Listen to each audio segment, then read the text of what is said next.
benshi iyo bavuga ku Rwanda muri iki gihe kimwe mu bintu bikunze kuvugwa cyane ni umutekano w'u Rwanda.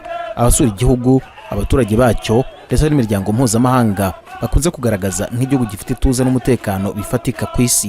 Ariko se ni gute igihugu cyanyuze mu bikomeye cyane cyabashije kugera kuri uru rwego rw'umutekano? Ni uruhe rugendo rwanyuzwemo kugira ngo u Rwanda rwubake umutekano uhamye? Kugira ngo tubisobanukirwe neza ni ngombwa gusubira inyuma tukareba amateka y'u Rwanda. Mu mwaka w'1994 igihugu cyahuye na jenoside yakorewe Abatutsi yahitanye ubuzima bw'abarenga miliyoni mu minsi 100 gusa. Uretse ubuzima bw'abapfuye, igihugu cyari cyarasenyutse mu nzego hafi ya zose. Inzego z'ubuyobozi zari zarahungabanye, ubukungu bwarasenyutse, abaturage benshi bari barahunze, naho icyizere hagati y'abaturage kikaba cyari cyarangiritse mu buryo bukomeye. Nyuma ya jenoside yakorewe Abatutsi, ikibazo cya mbere cyari guhagarika umutekano mukeya no kongera kubaka igihugu. Nta terambere ryashobokaga mu gihe abaturage bari bagifite ubwoba ndetse n'igihugu kigifite ibibazo by'umutekano. Ni impamvu umutekano wabaye umwe mu nkingi za mbere zikomeye igihugu cyubakiyeho gahunda yacyo yo kwiyubaka. Intambwe ya mbere yari ugusubizaho inzego za leta no kongera kubaka inzego z'umutekano. Igihugu cyashyize imbaraga mu kubaka inzego zikorera amategeko kandi zifite inshingano zo kurinda abaturage bose nta vangura. Ibi byafashije kugarura icyizere mu baturage ndetse no gutuma abantu bongera kumva yuko bafite igihugu kibitayeho. Ikindi cyafashije cyane ni gahunda y'ubumwe n'ubwiyunge, kuko nyuma ya jenoside yakorewe Abatutsi ikibazo cyari gikomeye, cyari uburyo abantu bari baracitsemo ibice bakongera kubana ndetse no kubaka igihugu kimwe.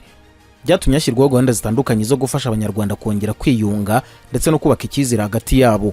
Abantu benshi bemera yuko umutekano urambye utubakwa n'intwaro gusa, ahubwo wubakwa n'imitima y'abaturage. U Rwanda rwari rwarashyize imbere kubahiriza amategeko no kurwanya umuco wo kudahana mu buryo butandukanye. Y'amategeko yubahirizwa kandi abantu bose bakayoborwa n'amahame amwe, amahirwe yo guhungabana k'umutekano arayoyoka burundu. Abaturage bakagira icyizere yuko ibibazo byabo bishobora gukemurwa binyuze mu nzira zemewe n'amategeko. Ikindi kintu gikomeye cyagize uruhare rukomeye mu kubakwa kw'intambwe u Rwanda rugezeho mu bijyanye n'umutekano ni uruhare rw'abaturage ubwabo. Mu Rwanda umutekano ntabwo wafashwe nk'inkingi z'inshingano gusa z'inzego z'umutekano, ahubwo abaturage banashishikarijwe kugira uruhare mu kubungabunga umutekano aho batuye. Ubufatanye hagati y'abaturage ndetse n'inzego zibishinzwe nabwo bwatumye amakuru atangwa ku gihe ndetse n'ibibazo byinshi bibasha kubonerwa ibisubizo. Hari kandi uruhare rw'iterambere mu by'ubukungu, kuko mu bihugu byinshi ubushomeri bukabije, ubukene n'ibibazo by'imibereho bishobora guteza umutekano muke. U Rwanda rwashyize imbaraga mu guteza imbere ubukungu, guteza imbere ibikorwa remezo, kongera amahirwe y'akazi ndetse no guteza imbere serivisi z'ibanze. Ibi byose byatumye abaturage babona icyizere cy'ejo hazaza ndetse no kugira uruhare mu kubaka igihugu. Umutekano w'u Rwanda wubakiye mu bice bitandukanye. Uburezi nabwo bwagize uruhare rukomeye, kwigisha urubyiruko amateka y'igihugu, indangagaciro z'ubumwe n'ubutwari ndetse no kubatoza kuba abaturage bafite inshingano. Byafashije kubaka umuryango ufite icyerekezo kimwe, umutekano urambye ndetse kandi ukaba utanashingira ku bintu by'uyu munsi gusa, ahubwo ukaba ushingira mu buryo urubyiruko rutegurwa.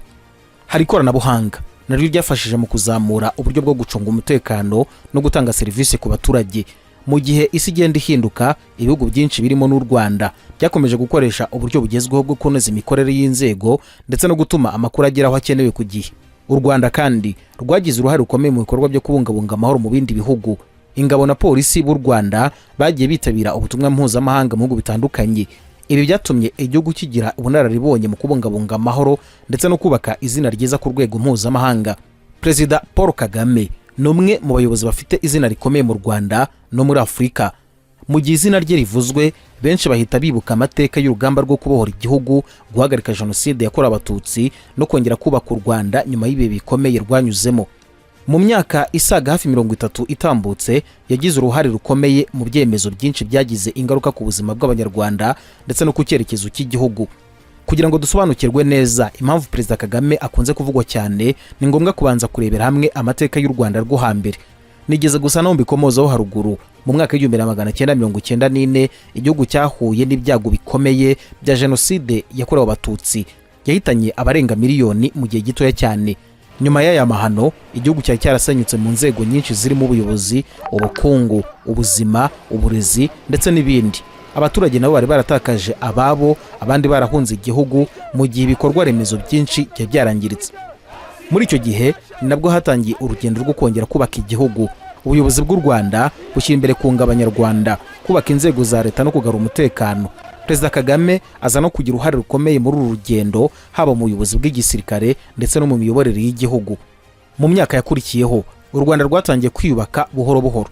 Hakozwe imihanda mishya, amashuri ariyongera, serivisi z'ubuzima zigerwaho n'abaturage benshi kurushaho, ndetse n'ikoranabuhanga ritangira kugira uruhare runini mu mibereho y'abaturage. Ibi byatumye igihugu gitangira kuvugwa nk'urugero rw'iterambere mu karere ndetse no muri Afurika muri rusange. Abashyigikira Perezida Paul Kagame bavuga yuko yagize uruhare rukomeye mu kugarura ituze ndetse no guteza imbere igihugu. Bagaragaza yuko u Rwanda rwavuye kure kandi ko hari byinshi bimaze kugerwaho mu nzego zitandukanye. Bavuga yuko igihugu cyabonye isura nshya bitewe n'imiyoborere ishyira imbere gahunda, gukora ku ntego no gukurikirana ibikorwa bya leta. Ku rundi ruhande hari n'abavuga yuko ibihugu byose bikwiye guhora bishimangira ibiganiro ku miyoborere, ubwisanzure bw'abaturage n'uruhare rwa buri wese haba mu kubaka igihugu. Ibi ni bimwe mu biganiro bikunze kubaho mu bihugu byinshi ku isi, cyane cyane iyo havuzwe abayobozi bamaze igihe kinini bafite uruhare rukomeye mu miyoborere y'ibihugu byabo. Nubwo abantu benshi bashobora kugira ibitekerezo bitandukanye, hari ikintu benshi bahurizaho. Perezida Paul Kagame yagize uruhare runini mu mateka y'u Rwanda rwa nyuma ya Jenoside. Izina rye rikaba rikomeza kugarukwaho mu bitabo by'amateka kubera uruhare yagize mu bihe by'ingenzi igihugu cyanyuzemo.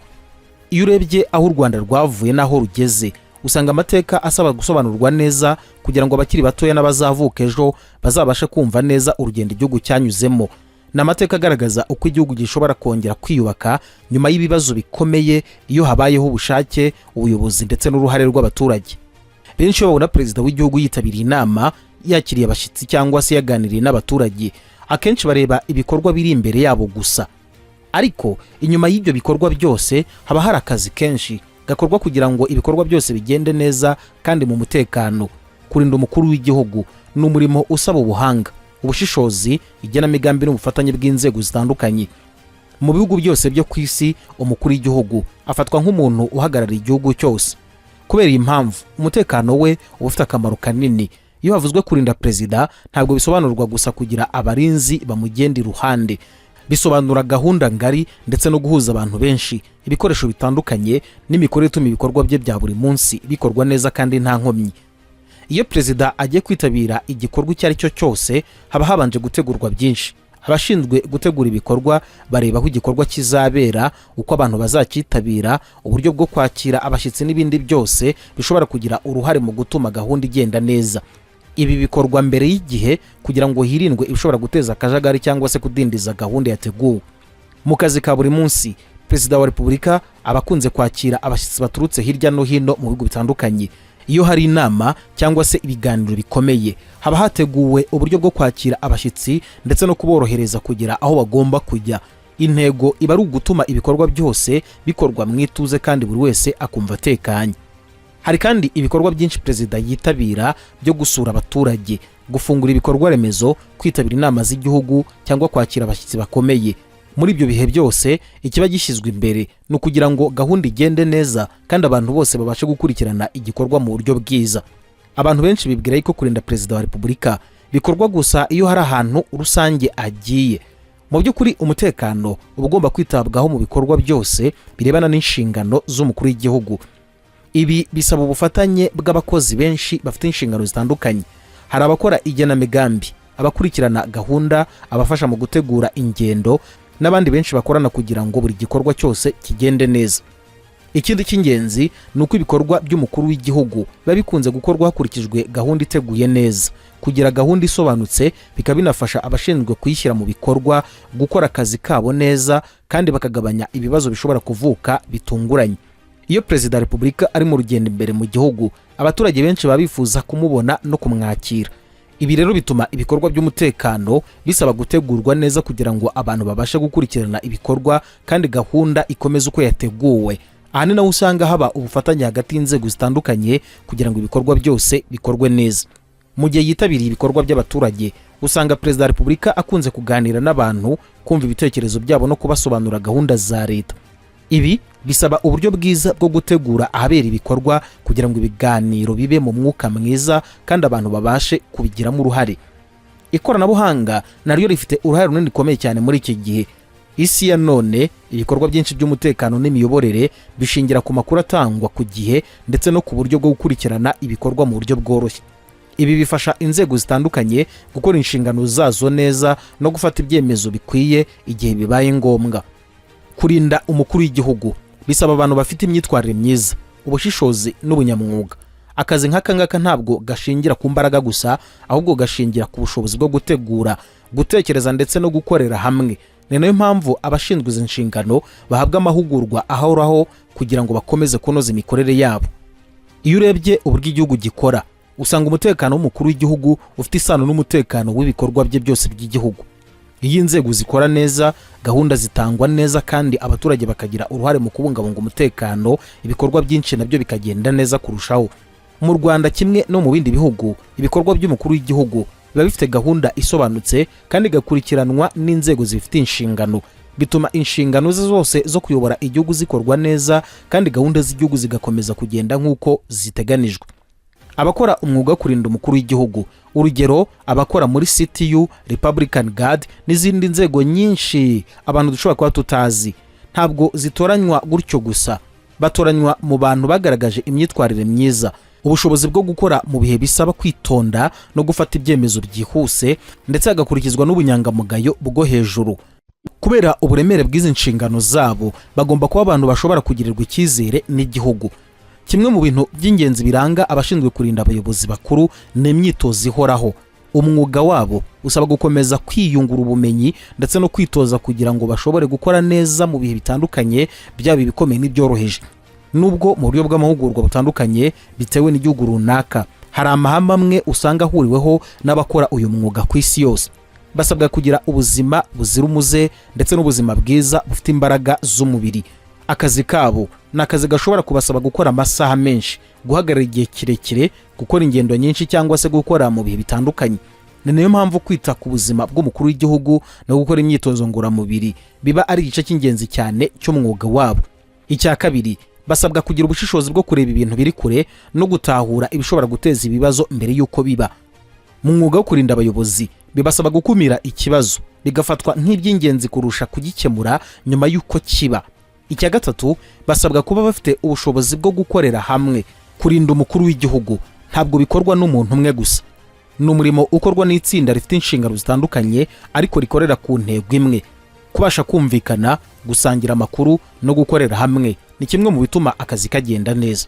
Ikindi kintu gikomeye ni ikinyabupfura n'imyitwarire.